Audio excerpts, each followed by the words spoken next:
بہت دور ایک جنگل میں ایک میٹھے پانی کا چشمہ تھا۔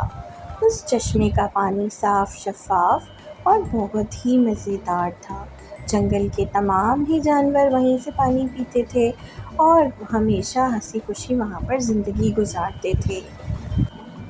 ہاتھی ہو یا بندر، بھالو ہو یا طوطا، شیر ہو کہ بکری، یا طوطا ہو یا خرگوش اور چیل یا لومڑی، سبھی کو وہاں کا پانی بہت پسند تھا اور جنگل کے سبھی جانور وہیں اسی چشمے کے پانی سے اپنی پیاس بجھاتے تھے۔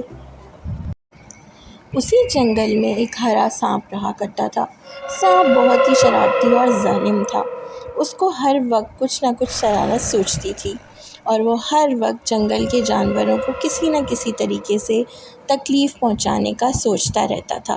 ایک دن اس نے ایک منصوبہ بنایا اور دل ہی دل میں اپنے اس منصوبے پر عمل کرنے کا سوچا۔ اس نے سوچا کہ جنگل کے یہ جانور تو بڑے مزے سے چشمے کا پانی پی کے خوش رہتے ہیں، کیوں نہ میں اس پانی میں اپنا زہر ملا دوں۔ اگلے دن اس نے موقع پا کر جب دیکھا کہ چشمے کے کنارے کوئی بھی موجود نہیں، وہ چپکے سے آہستہ آہستہ رینگتا ہوا پانی کے قریب گیا اور پھر اس نے پانی کے اندر اپنا ڈنک مار کے زہر ملا دیا۔ جنگل کے جانوروں نے جیسے ہی وہ پانی پینا شروع کیا تو وہ بیمار ہونے لگے اور ان کی حالت بہت خراب ہو گئی، یہاں تک کہ سب بیمار پڑ گئے اور پھر انہیں احساس ہوا کہ یہ پانی اب پینے کے قابل نہیں رہا کیونکہ سانپ نے اس میں اپنا زہر شامل کر دیا ہے۔